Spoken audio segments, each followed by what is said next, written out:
Bonjour à toutes et à tous et bienvenue dans ce nouveau live métier qui vous est présenté par MyFuture.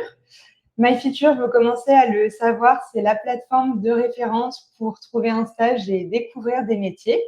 Alors moi, je suis Emma, votre animatrice pour le live d'aujourd'hui et je suis très contente de vous retrouver, d'autant plus qu'on va découvrir un secteur assez prestigieux avec Margot qui va nous présenter son métier d'avocat d'affaires.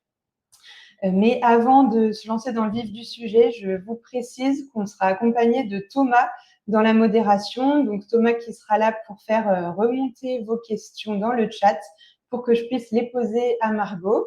Bonjour Thomas, j'espère que tu vas bien. Et en parlant de questions, je vous invite vraiment à poser toutes vos questions. Voilà, il n'y a pas de questions bêtes. Moi-même, je ne connais pas tous les tenants et aboutissants de la profession de Margot. Donc, l'idée, c'est de rendre ce live interactif et de participer au maximum. Je compte sur vous. Et on va tout de suite saluer les différents établissements qui nous ont rejoints. Donc, bonjour au collège Marcel Pagnol dans le Val d'Oise. On a le collège Jean Jaurès dans le Jura, Marie Curie en Seine-et-Marne, le lycée Jacques Decour à Paris. Bonjour à tout le monde et à tous les participants. D'ailleurs, dites-moi tout de suite dans le chat, quels sont celles et ceux d'entre vous qui sont intéressés par le secteur du droit et les professions d'avocat de manière générale? Comme ça, on saura un petit peu plus quels sont les plus curieux et curieuses d'entre vous aujourd'hui. Et puis, on va commencer tout de suite avec le sommaire. Donc, on va déjà voir en quoi consiste le métier de Margot. Elle nous a préparé différentes images pour illustrer sa profession. Ensuite, on reviendra sur son parcours scolaire et professionnel. Elle nous présentera ensuite un cas concret, voilà, pour qu'on soit sûr d'avoir bien compris tout ce qu'elle nous a expliqué auparavant. Puis, elle nous parlera de ce qu'elle préfère dans cette profession et puis aussi les points un peu plus négatifs. Comme dans tout métier, il y a des points positifs et des points un petit peu plus négatifs, c'est normal. Et on finira avec le meilleur, puisqu'elle nous parlera des anecdotes voilà, qu'elle a pu rencontrer dans cette profession. Et puis, si on a le temps, on parlera aussi de quelques clichés autour de la profession. Donc, je vous rappelle qu'aujourd'hui, on découvre le métier d'avocate d'affaires avec Margot. Et donc, on accueille chaleureusement Margot. Bonjour, comment ça va, Margot? Bonjour, enchantée. Je suis ravie d'être parmi vous, donc merci de m'avoir conviée. Ça va très bien et j'espère voilà, être très claire et apporter des réponses à toutes questions que vous auriez sur ce métier passionnant. Super. Eh bien, écoute, est-ce que tu peux commencer par nous dire qu'est-ce que c'est que le métier d'avocat d'affaires, voilà, concrètement? Oui, alors le métier d'avocat d'affaires, c'est assez large. Je peux le définir un petit peu par opposition avec le métier d'avocat comme on peut l'entendre et comme on peut l'imaginer, où l'avocat a une robe d'avocat et au tribunal et plaide pour défendre une victime ou un accusé. Ça, c'est un peu l'image qu'on a dans les médias.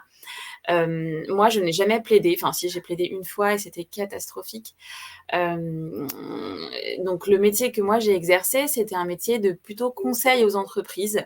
Voilà, toutes les entreprises de façon générale. J'ai jamais trop travaillé pour des particuliers, sauf voilà cette fois-là où en fait bon, c'était du bénévolat et vraiment c'était catastrophique, où j'ai plaidé. Mais voilà, l'avocat d'affaires accompagne les entreprises au sens large dans leur vie d'entreprise.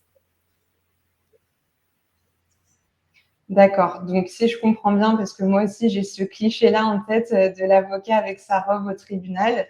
Donc, toi, tu n'étais pas du tout dans ce corps-là.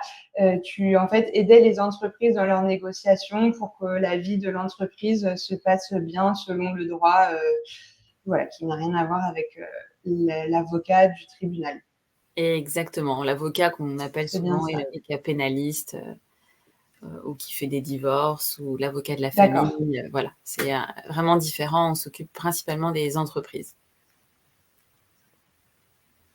Ok, très bien. Eh bien, écoute, on va tout de suite passer aux différentes images que tu nous as préparées. Si tu veux bien nous expliquer, voilà, pourquoi tu as choisi ces images, qu'est-ce qu'elles représentent? bien sûr. Donc, la première image, bon, bah, j'ai choisi la robe d'avocat parce que malgré tout, j'avais quand même le droit de la porter. Et j'en avais une pour ma prestation de serment quand j'ai obtenu mon diplôme. Et c'est quand même un symbole très fort de l'avocat. Et je trouve que c'est un très bel objet. Enfin, voilà, une robe d'avocat, je trouve ça très beau. Ça permet d'avoir tous les avocats au même niveau, à égalité dans un tribunal, puisqu'on ne voit pas comment ils sont habillés en dessous. Le code, alors on voit pas exactement ce que c'est, mais c'est un code de la propriété intellectuelle, parce que moi j'étais en particulier avocat dans le droit de la propriété intellectuelle, qui est une branche du droit des affaires. C'est par exemple le dépôt d'une marque. Coca-Cola, c'est une marque. Bon, bah moi j'étais la personne qui allait déposer la marque, protéger la marque pour l'entreprise Coca-Cola. Ensuite, la prochaine image tout en haut à droite, c'est une balance, donc ça représente la justice. Parce que voilà, l'avocat est vraiment clé au cœur de la justice. Donc c'est un symbole aussi très fort, cette balance. Et très souvent dans les cabinets d'avocats, dans tous les cabinets, je pense qu'il y a cette représentation de la justice, cette petite balance comme symbole. Ensuite, la poignée de main. J'ai mis une poignée de main parce que moi, je faisais beaucoup dans mon métier, et je fais d'ailleurs encore aujourd'hui, même si j'ai un peu changé de métier, de la négociation. Alors, de la négociation de contrats, de la négociation, ça peut aussi être, par exemple, un rachat d'entreprise. On se met d'accord sur une entreprise qui va racheter une autre entreprise et l'avocat peut aussi accompagner là-dedans sur le rachat. Donc voilà, c'est de la négociation. L'avocat est un négociateur aussi. La prochaine image. Et donc, tu es en contact avec différentes parties. Oui. Je crois qu'on a un petit décalage, mais c'est pas grave. Je disais, tu es en contact donc avec des clients et différentes parties, et toi, tu es un peu l'intermédiaire, c'est ça, pour faire le lien entre les différentes parties. Exactement. Traduire dans des mots juridiques ce qui va se négocier business, ce qui va se négocier entre les parties d'un point de vue business. Nous, on va le traduire en des termes juridiques. Et voilà, on va encadrer un accord qui peut se faire entre deux parties. D'accord. Et donc, en se basant sur la loi que toi, tu as apprise, d'où le livre rouge que tu nous as mis en image, tu es finalement le livre vivant et tu leur restitues tout ça, c'est ça? Exactement. Très bien. Mais je t'en prie, continue. Donc l'image avec l'ordinateur, ça c'est parce que c'est vraiment l'outil de travail. Enfin, l'avocat d'affaires travaille avec un ordinateur et passe quand même un certain temps devant son ordinateur à son bureau. Donc voilà, c'est pareil, ça représente vraiment le métier que j'ai exercé. Ensuite, le train. Alors, pourquoi le train? Parce que c'est un métier. Alors ça, quel que soit la sorte d'avocat qu'on est, enfin, on a des déplacements. Il y a des déplacements. Les clients peuvent être partout en France, partout dans le monde. Donc, très souvent, alors bien sûr, il y a des visioconférences, on se téléphone, etc. Mais c'est important de se voir et on se déplace également à des moments clés pour rencontrer les clients ou les parties adverses. D'accord. Donc, si j'essaye de résumer ce que tu nous as expliqué, donc toi, tu travaillais plutôt donc, en entreprise. D'ailleurs, j'ai déjà une question par rapport à ça.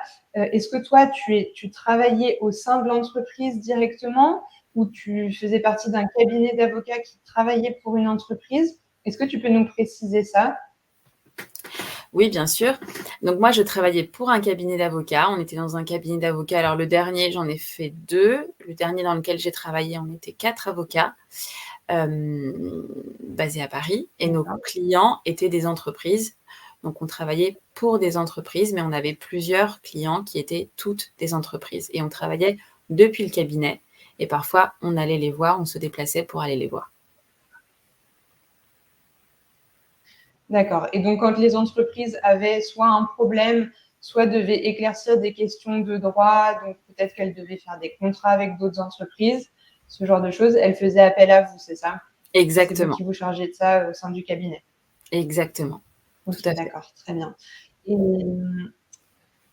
Ok, très bien. Et donc, du coup, toi, tu travaillais essentiellement depuis ton cabinet et tu te déplaçais parfois en France pour rencontrer tes clients. Comment ça se passait au niveau de ton rythme de travail? Alors, je travaillais du cabinet. Nous, on était dans un cabinet d'avocats qui était assez flexible, donc ça m'est aussi arrivé de travailler de chez moi en télétravail. Mais sinon, je travaillais effectivement essentiellement du cabinet. Alors, souvent, les cabinets d'avocats sont situés à Paris, enfin dans les grandes villes, en tous les cas, les cabinets d'avocats d'affaires, parce que moi, je suis dans la région parisienne. Il y a assez peu dans la région parisienne de cabinets d'avocats qui sont situés en banlieue parisienne, souvent ils sont à Paris. Donc voilà, moi je travaillais essentiellement depuis le cabinet à Paris ou de chez moi, avec des déplacements de temps en temps chez les clients. Ok, très bien. Et donc concrètement, est-ce que tu avais une journée type ou est-ce que c'est possible de nous expliquer, voilà, sur une journée ou une semaine, les différentes tâches que tu faisais, les différentes missions, pour qu'on comprenne bien, voilà, qu'est-ce que tu faisais concrètement au quotidien, quelles tâches occupaient combien de ton temps, ce genre Oui, de choses. bien sûr. Alors une journée type, ce qui est intéressant dans ce métier, c'est qu'il n'y en a pas vraiment. Parce qu'il y a souvent des urgences, souvent des choses qui D'accord. tombent un peu en pleine journée où il faut réorganiser sa journée, ses priorités, etc. On va dire une journée classique. Bon, déjà, on travaille quand même en équipe, donc on a des réunions d'équipe assez récurrentes Mhm. pour faire le point sur les dossiers, pour partager des points de vue, pour s'aider. Moi, j'avais des négociations contractuelles tous les jours. Alors une négociation contractuelle, par exemple, je vais donner un exemple. Vous travaillez pour une entreprise qui voudrait utiliser le logiciel Zoom, le logiciel de visioconférence Zoom, ou alors Teams, Microsoft Teams. Donc voilà, ça c'est des logiciels qui doivent, on doit avoir une licence pour pouvoir l'utiliser. Nous, si notre client c'est l'entreprise qui veut acquérir Zoom, eh ben on va Une négocier licence, ça veut dire qu'il faut une autorisation, c'est ça? exactement une autorisation pour pouvoir l'utiliser. Donc une autorisation qui se paye, qui se monnaie. Par exemple, ça va être moi une négociation, je vais être avec le commercial de l'entreprise pour laquelle je travaille, et puis je vais avoir une visioconférence Mhm. avec le juriste de Zoom, et puis on va négocier les termes du contrat. Mhm. Donc ça fait partie vraiment. Moi, j'ai beaucoup négocié des contrats. Je faisais ça tous les jours. Donc ça fait partie de mon métier. Les réunions, les échanges avec mes pairs au sein du cabinet. Ce qu'on faisait aussi, ce qui fait partie aussi de la vie d'une entreprise, c'est, comme je disais tout à l'heure, la protection de la marque. Donc, Coca-Cola, c'est un exemple que tout le monde connaît. Donc, qu'est-ce qu'on va faire? On va protéger la marque, donc on va déposer les marques. Si jamais, par exemple, il y a une autre entreprise qui veut utiliser, ou on découvre qu'une entreprise utilise le mot Coca-Cola. Bon, c'est pas légal. Mhm. Qu'est-ce qu'on va faire? On va écrire une mise en demeure pour demander à l'entreprise qui utilise Coca-Cola d'arrêter d'utiliser Coca-Cola parce que ça contrevient, ça porte préjudice à la marque Coca-Cola.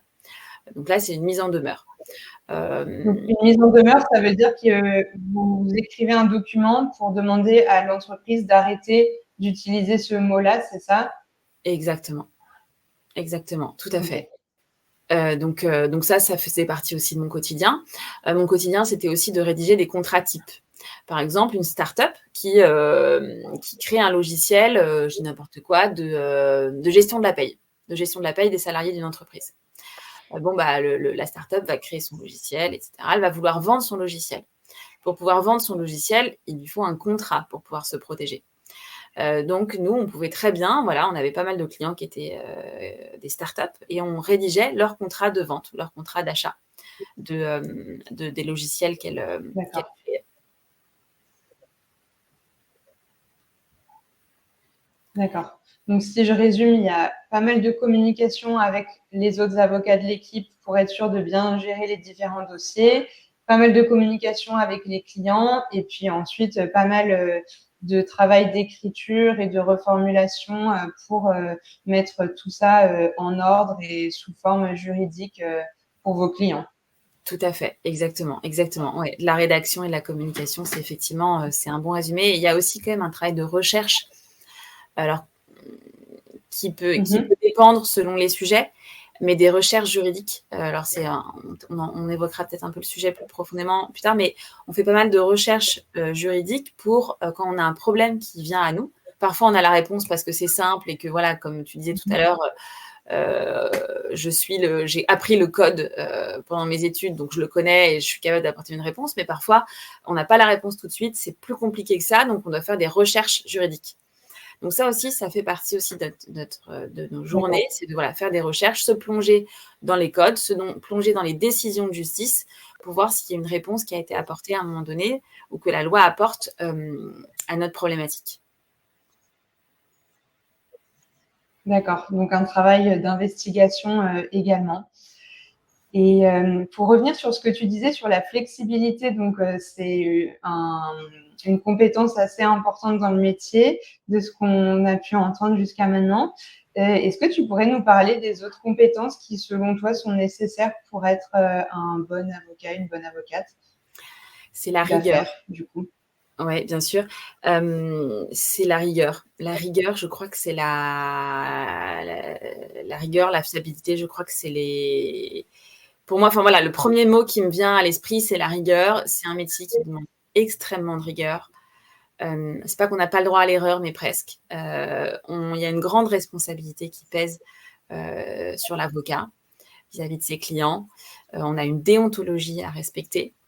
Donc, voilà, Qu'est-ce que c'est... c'est que la déontologie? Comment? Est-ce que tu peux nous expliquer ce que c'est que la déontologie? Oui, la déontologie de l'avocat, ce sont des règles que doivent respecter tous les avocats. Il y a un code de déontologie de l'avocat. Par exemple, une des règles déontologiques les plus importantes, c'est l'indépendance. Donc l'avocat doit être indépendant, c'est-à-dire ne doit pas. Alors par exemple, un problème d'indépendance, ce serait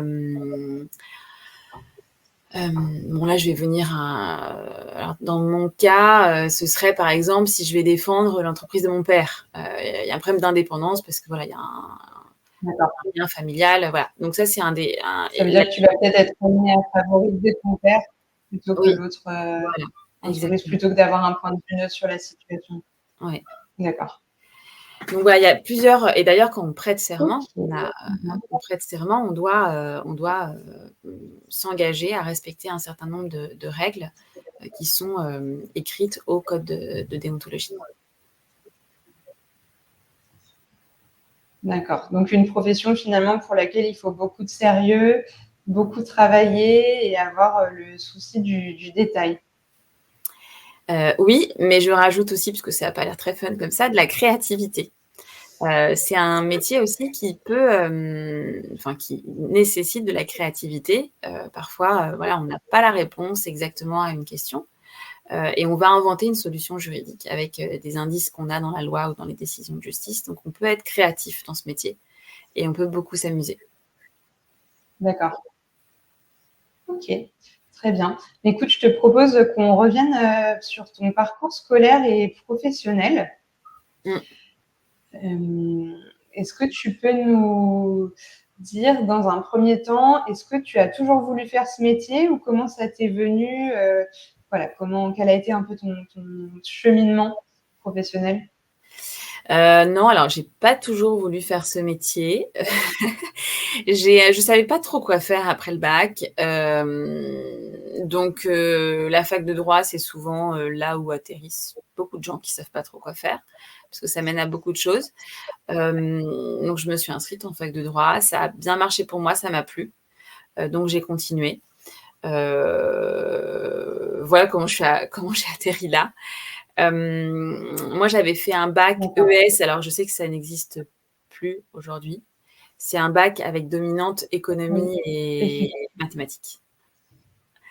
Et donc, on peut D'accord. très bien Donc, faire... et finalement, une option assez large, assez généraliste pour ensuite se lancer dans plusieurs voies différentes. Exactement. Et je vois qu'on nous demande dans le chat quelles sont les matières importantes à travailler selon toi, voilà, quand on est au collège ou au lycée pour devenir avocate ou en tout cas pour se lancer dans le domaine juridique? C'est une excellente question. Alors, je ne sais plus qui m'avait dit ça. J'avais entendu dire que quelqu'un de très bon en mathématiques serait très bon en droit. Bon, ne vous découragez pas, si vous n'êtes pas bon en mathématiques, ça ne veut pas dire que vous serez mauvais en droit. Mais c'est vrai qu'il y a une grande logique quand même dans le droit. Il y a de la logique, il y a du bon sens. D'accord. Et comme les mathématiques, il y a aussi beaucoup de logique. D'accord. Bon, et moi, j'étais pas spécialement une lumière en mathématiques, hein, mais j'avais beaucoup bossé et du coup, je m'en sortais pas trop mal. Et effectivement, j'avais pas trouvé ça bête comme raisonnement de dire ça. Parce que il y a beaucoup de logique dans le droit, voilà, et dans les mathématiques, il y a de la logique. Après, les matières, ça va être le droit, c'est aussi de la culture. Donc en fait, tout ce qui est économie, instruction civique, toutes ces matières-là. Il y a aussi beaucoup de gens qui font un bac à dominante littéraire et qui font du droit après, parce qu'il y a aussi tout un aspect littéraire. On lit beaucoup de choses en droit, on apprend beaucoup de choses. Donc, je dirais que, franchement, il n'y a pas une matière particulière. Moi, je connais, enfin, dans mes amis avocats, il y a plein de matières différentes. Ils ont tous, au bac, se fait soit un bac, alors ce qu'on appelait à l'époque S, donc scientifique, avec plus une dominante maths, sciences, physique. Mais il n'y a pas de règle. Voilà, la seule règle que moi j'avais entendue, on m'avait dit on est bon en maths, en droit.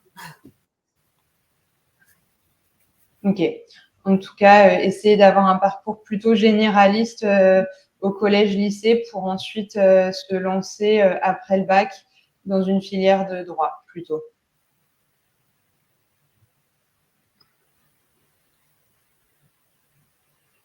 Je continue. Et est-ce que tu pourrais nous expliquer, donc, après le bac, donc toi, tu as fait du droit à l'université et tu as ensuite fait l'école du barreau. Qu'est-ce que c'est que l'école du barreau? Alors, l'école du barreau, c'est en fait pour devenir avocat, donc c'est une profession réglementée, et pour accéder à cette profession, il y a un concours à passer qui s'appelle le concours du barreau. Oui, on dit je passe le barreau, donc voilà, c'est ça, c'est le concours du barreau. C'est un concours qui se passe au mois de septembre. Et après le concours, donc si on réussit à ce concours, il y a environ 1 an et demi d'école du barreau. Et l'école du barreau, c'est on appelle ça au sens large l'école du barreau, mais on n'est pas que à l'école. On est 6 mois à l'école et 1 an en stage. Et à l'école du barreau, qu'est-ce qu'on apprend? C'est une école où on apprend à être avocat, donc à rédiger des conclusions, bon, enfin à faire ce que fait un avocat ou ce que fait différents types d'avocats dans son quotidien. Donc c'est quand même un long parcours. Et donc c'est parcours. Oui, effectivement, puisqu'il faut faire j'imagine, un bac plus 5, bac plus 6 pour ensuite passer le concours, faire encore 1 an et demi. Et du coup, à l'école du barreau, tu te spécialises déjà parce que toi, vu que tu étais dans les affaires, par exemple, si tu veux être avocat à la cour aussi, ça va être le même concours. Comment ça se passe? Alors, c'est le même concours pour tous les avocats. À l'école du barreau, il n'y a pas vraiment de spécialisation. En fait, la spécialisation, elle se fait avant. D'accord. Moi, je me suis spécialisée dès le bac plus 4, il me semble. J'ai fait un bac plus 6, c'est pas obligatoire. On peut faire un bac plus 5. Moi, j'ai fait un bac plus 6 parce que j'ai fait 1 an, j'ai choisi d'étudier 1 an à Londres pour avoir un bagage en plus, pour être capable de travailler en anglais vraiment très bien. C'est pas obligatoire, on peut faire bac plus 5, ça va très bien. Et dès la 4e année de droit, on peut se spécialiser. Et la 5e année de droit, qu'on appelle un Master 2, je pense que ça n'a pas changé aujourd'hui, Master 2, est une spécialisation. Et moi, j'ai fait un Master 2, droit de la propriété industrielle, qui est du droit des affaires. Voilà, donc l'aspect, c'est en amont. Et après, le concours du barreau, il y a 1 ou 2 matières optionnelles, mais c'est pas vraiment une spé. C'est juste voilà, des options comme vous pouvez en avoir au lycée. Mais c'est pas parce que vous prenez telle ou telle option au barreau que vous devrez être, vous aurez une étiquette avocat en droit des affaires ou avocat pénaliste ou avocat en droit de la famille. Voilà, l'avocat, quand on a le diplôme d'avocat, on peut faire n'importe quel type de droit.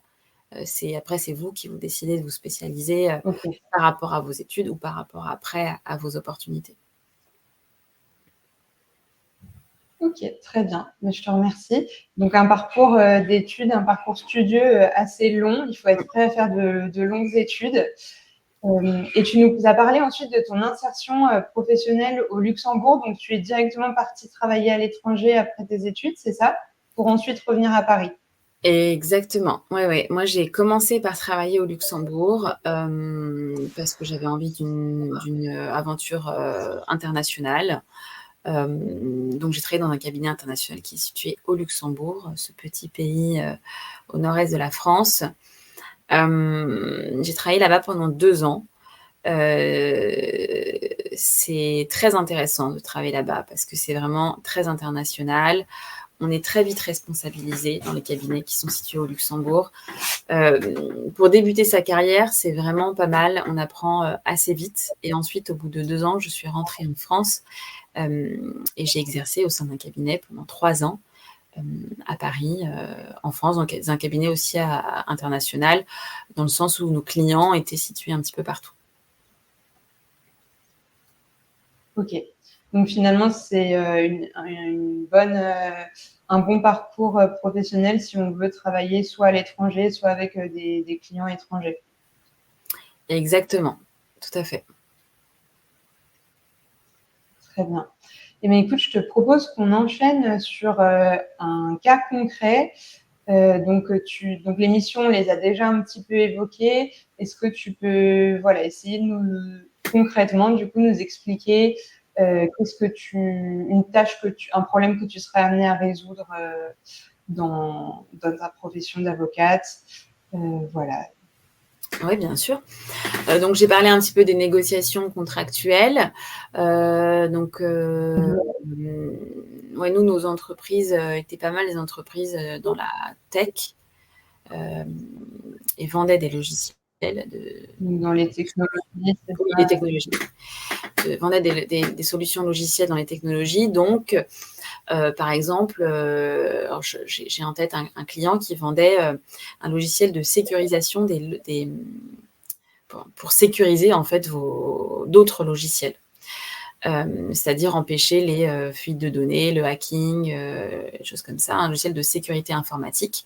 D'accord, C'est un logiciel qu'on a vendu pas mal à des banques. Donc on négocie avec les banques pour les banques qui d'accord. voulaient acheter ce logiciel de sécurisation informatique. Donc voilà, j'avais les banques au téléphone pour négocier les clauses du contrat. Il y a un aspect que j'ai pas évoqué, qui est très intéressant dans le métier d'avocat d'affaires, c'est le rachat d'entreprise. Moi, c'est pareil, on avait un client qui rachetait régulièrement des entreprises. Donc, quand on va racheter comme ça, une entreprise rachète une autre D'accord. entreprise, euh, bon, bah, on va d'abord, entre guillemets, la mettre à poil, l'entreprise, pour comprendre ce qui va, ce qui ne va pas, ce qu'il faudra améliorer, remédier, etc. Après. Donc, il y a tout un travail de l'avocat en amont qui est d'analyser cette entreprise. Comment est-ce qu'elle va, cette entreprise? Est-ce que ça va? D'accord. On va faire une analyse. Ça, c'est le travail d'avocat. C'est un cas très concret. Une fois qu'on s'est mis d'accord qu'on a dit, bon, bah, on prend la décision, on rachète l'entreprise, on va rédiger le contrat de rachat de Mmh. l'entreprise. Voilà, ça D'accord. c'est des missions, des cas très concrets. Ensuite, j'ai évoqué tout à l'heure le cas concret d'une entreprise qui va utiliser une marque qui va ressembler très fortement à une marque déjà existante, Coca-Cola, Coca-Cola. Oui. Moi, j'ai travaillé aussi dans un cabinet, alors ça c'était avant, c'était en stage, dans justement un de mes stages de l'école du barreau, c'était un avocat de star. Vraiment, c'était un avocat de star. Donc j'ai vu tout un tas de stars défiler au cabinet. D'accord. Euh, donc, donc là, bon, bah, ça va être des artistes, des comédiens, des acteurs. Et par exemple, bah, typiquement, c'est un chanteur euh, qui a créé une chanson, qui a écrit des paroles, etc. Si une autre personne va plagier en fait cette chanson, cette musique, bon bah le chanteur va venir nous voir et va nous dire est-ce que Mmh. tu attaquer cette personne parce que elle a piqué mon idée, elle a piqué ma chanson. Donc voilà, j'ai pu voir dans un cabinet en stage.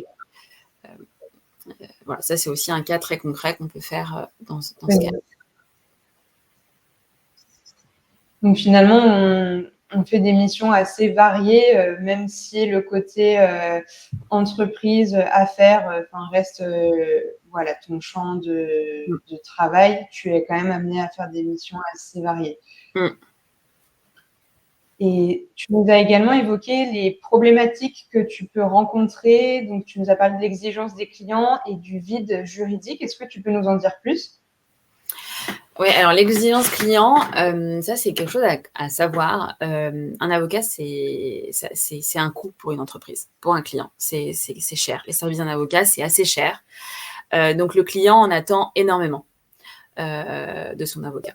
Il a une très grande exigence client en termes de disponibilité, en termes de délai. C'est pour ça que je disais la rigueur, la fiabilité, c'est hyper important. En termes de disponibilité de son avocat et de délai.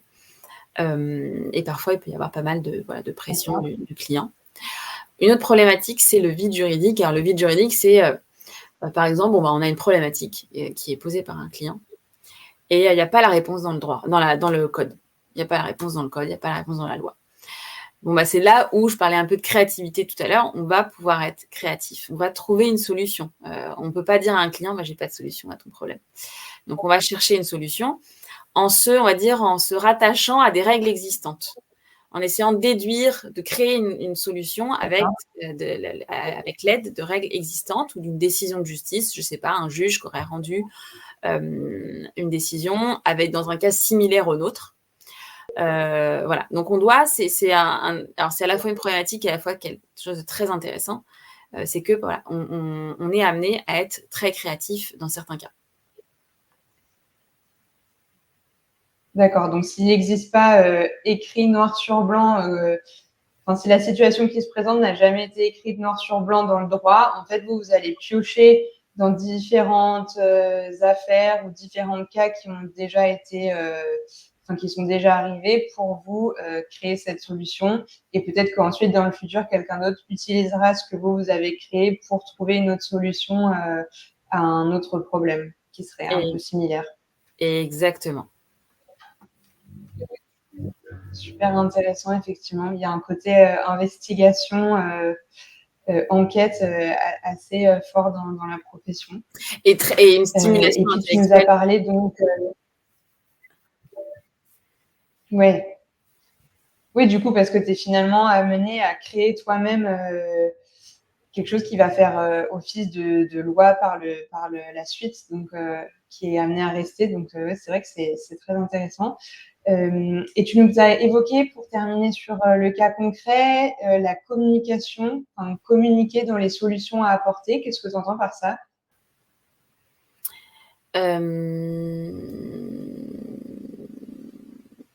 Communiquer, qu'est-ce que c'est aussi communiquer. Alors, je pense que communiquer, on avait mis… Ouais, c'était surtout par rapport à l'exigence client. Quand on a un client qui est très exigeant, en fait, c'est très important de communiquer en permanence avec lui pour lui dire où on en est, lui donner des délais. C'est le client est un peu… ça dépend des clients. Il y a des clients qui sont très cool, qui n'ont pas vraiment de caractère d'urgence, etc.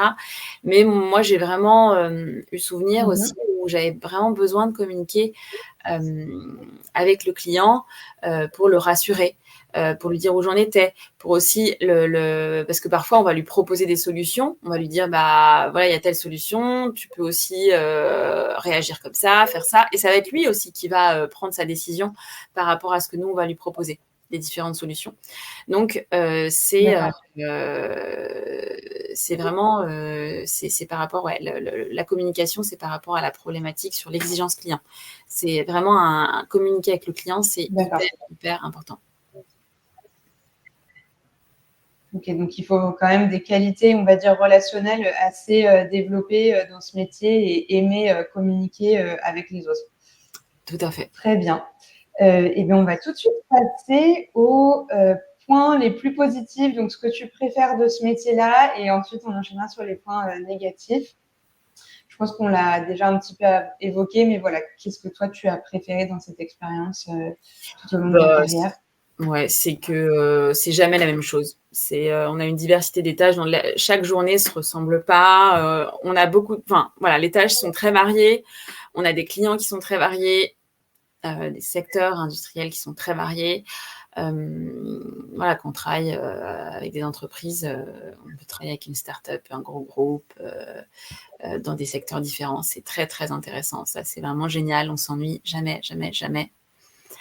Alors le moins, c'est je vois qu'on nous demande dans le chat si c'est un métier, pardon, si c'est une profession dans laquelle il est facile de trouver du travail. Est-ce que les cabinets d'avocats recrutent beaucoup? oui, oui, à ma connaissance, oui. Oui, oui. Pour moi, j'ai pas. Oui, oui, c'est facile de trouver du travail. Après, il y a différents types de cabinets. Il y a des cabinets franco-français, des cabinets américains, anglo-américains. C'est pas les mêmes diplômes. Pour les cabinets anglo-américains, il faut avoir fait des études, enfin, de préférence, vaut mieux avoir fait 1 an d'études à l'étranger. Mais globalement, oui, oui. Dans la majorité des cas, c'est pas compliqué de trouver du travail. Ok, super, merci. Je te laisse continuer du coup sur les aspects positifs du métier. Les aspects positifs, ben voilà, pour moi, c'est ça, c'est vraiment la diversité des clients, des personnes qu'on rencontre, des tâches, l'aspect créativité. Il y a quelque chose dont j'ai pas parlé et moi qui a été très intéressant pour moi, c'est que quand j'étais en cabinet, je me suis aussi occupée de la communication du cabinet. Donc il peut aussi y avoir des choses un peu annexes vraiment au droit. Si on a un peu envie de faire d'autres choses que du droit en cabinet, ben on peut gérer autre chose. Voilà, moi j'ai géré la communication du cabinet. Ça, c'était hyper intéressant. Et c'est un métier qui nous permet d'acquérir une grande rigueur, une grande flexibilité et adaptabilité, donc qui permet en fait après de faire autre chose. Enfin voilà, on acquiert des compétences qui permettent de s'adapter à beaucoup, beaucoup de situations. D'accord. Très bien. Et enfin, tu nous as parlé de la pression et de la paperasse pour la touche plus négative du métier. Ouais, donc la pression, c'est un peu le corollaire de l'exigence client. Il y a des situations où vraiment les clients sont un peu stressés ou très exigeants parce que comme ils payent très cher, ils considèrent que on est un peu à leur service. Et voilà, donc il faut savoir résister à la pression, calmer le client. Voilà. Mais ça peut être parfois un peu... C'est pareil, quand on est dans une situation où notre client va racheter une entreprise. Donc les rachats d'entreprise, c'est vraiment des dossiers où il y a pas mal de pression. Souvent, il y a un délai butoir pour racheter l'entreprise. Donc bon, il y a une espèce de compte à rebours. On a des situations d'urgence où on doit gérer des choses urgentes. Voilà, donc on se retrouve, je sais pas, le vendredi à devoir gérer un truc pour le lundi matin. Voilà, donc voilà, gérer des trucs un peu dans l'urgence. Donc, il faut également beaucoup travailler, j'imagine, et être prêt à dédier beaucoup de son temps à son métier. Ouais, c'est un métier qui effectivement qui prend du temps. Ça, c'est sûr que ça prend du temps. Il faut aimer travailler. Ouais. Bon, après, on peut avoir une vie personnelle à côté. Donc finalement, un métier très stimulant. Est-ce que tu peux répéter, s'il te plaît? Il y a eu un décalage et je n'ai pas du tout entendu ce que tu disais. Oui, non, je disais que c'est un métier qui prend du temps, mais qui n'empêche pas d'avoir une vie personnelle à côté. D'accord. Bon, c'est bien, ça doit en rassurer certains. Donc, pour résumer, c'est un métier à la fois prenant, mais très stimulant et qui demande beaucoup d'engagement, mais qui t'apporte également énormément intellectuellement. Exactement. Très bien. Mais écoute, je te propose qu'on passe sur les clichés et anecdotes et j'en profite pour poser la question alors, qui était-ce dans le chat qui nous a demandé quel était le cas, oui, c'était Alice, qui nous a demandé quel était le cas le plus rare que tu as rencontré ou le plus compliqué. J'imagine que c'est quand on a parlé voilà, des différents certains aspects de la négociation et des vides juridiques. Exactement, ça c'est des cas assez complexes.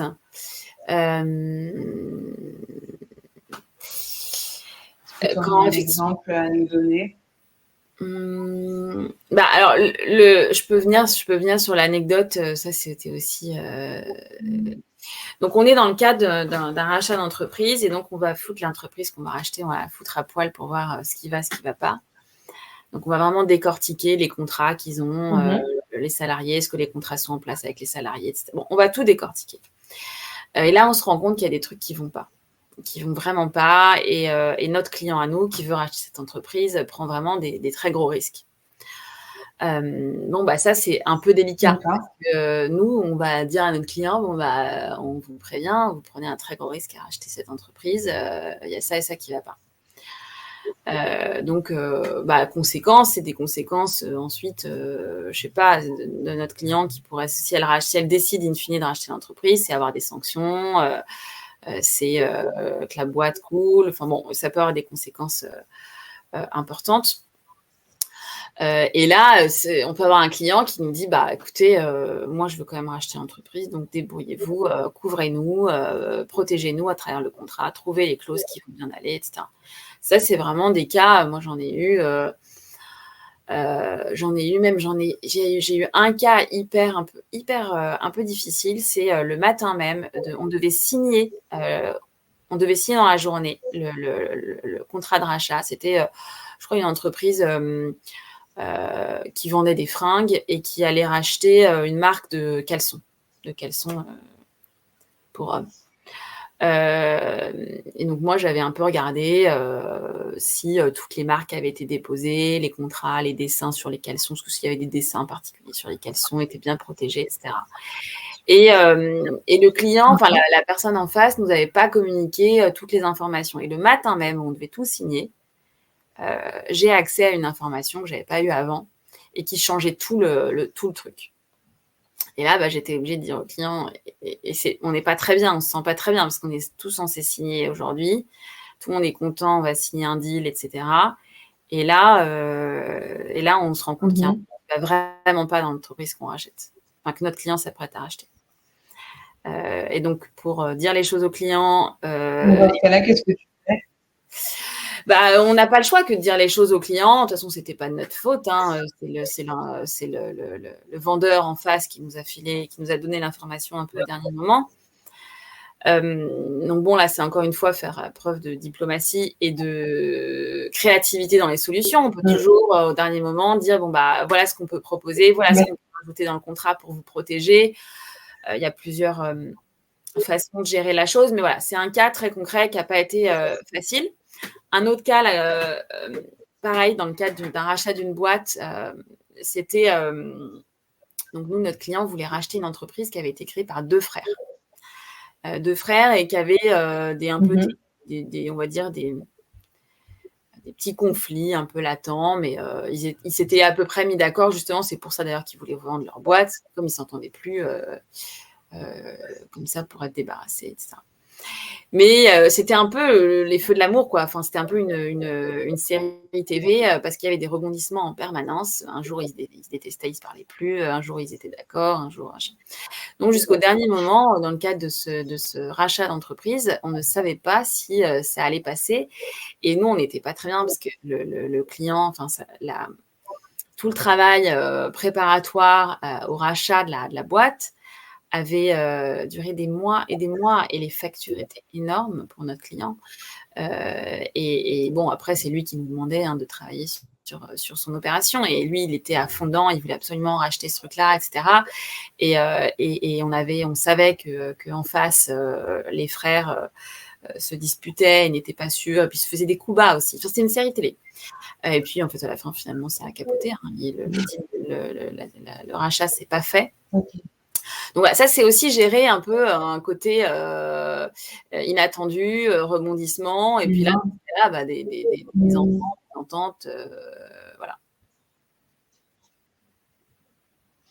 Oui, en fait, on pourrait penser que la profession d'avocat, c'est vraiment quelque chose donc de très droit, de très basé sur ce qui est écrit, mais c'est aussi également finalement beaucoup d'humains et de gérer des relations humaines. Et c'est finalement ces relations-là qui forment l'issue des solutions que vous trouvez, quoi. Donc, il y a un aspect, de ce que j'ai compris, moi, de toute ton intervention, c'est que il y a aussi cet aspect-là à prendre en compte et il faut effectivement être flexible avec les clients, avec trouver des solutions pour réussir à inventer quelque chose qui satisfera le client. Super intéressant. Alors, j'invite tous les participants, si vous avez encore des questions, à nous les poser parce qu'on va bientôt conclure le live. Donc voilà, écrivez-nous dans le chat. Et moi, je voulais te demander, qu'est-ce que tu conseillerais à un jeune qui est soit au collège, soit au lycée, de faire qui voudrait se lancer dans la profession d'avocat? Qu'est-ce que tu leur conseillerais à ce stade-là de leurs études? Parler avec des personnes qui ont fait, faire jouer le réseau que vous avez, parler à des personnes qui font cette profession. Moi, j'ai vraiment parlé d'un aspect de la profession, il y en a d'autres. Moi, j'encourage à aller voir même sur LinkedIn ou avoir des gens que vous ne connaissez pas, mais vous voyez sur LinkedIn qui font ça pourrait vous tenter. Et d'aller envoyer un message, essayer de parler avec le plus grand nombre possible de personnes, faire des stages si c'est possible, et y aller sans avoir peur de déranger quelqu'un, aller interroger des gens. Très bien. Et on nous demande également le salaire d'un avocat. Donc, j'imagine en ton cas, l'avocat d'affaires. Est-ce que tu peux nous en dire plus? Alors ça, c'est une excellente question. Parce on peut avoir l'idée que l'avocat gagne beaucoup d'argent, ce qui n'est pas forcément vrai. Mais alors là, la bonne nouvelle, c'est que l'avocat d'affaires gagne en général, normalement, plus d'argent qu'un avocat qui va plaider au tribunal, dans la majorité des cas. C'est un peu difficile de donner un salaire, parce que ça va dépendre. Vous pouvez commencer, alors je vais parler en net. En net, c'est possible de commencer. Sinon, tu peux parler en fourchette, en début de ta carrière. Alors, un avocat qui commence, un junior, peut gagner en net, vraiment net d'impôt, 2 500 € par mois en premier salaire. Mais ça peut aussi être 5 000, 4 ou 5 000. En fait, ça dépend des cabinets. Ça dépend des cabinets, mais 2 500 € pour commencer, c'est pas mal. Et après, ça peut monter ça monte assez vite.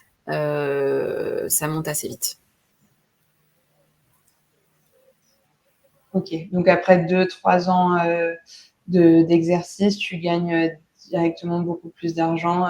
Beaucoup plus, non, mais je veux dire, c'est pas 1% par an.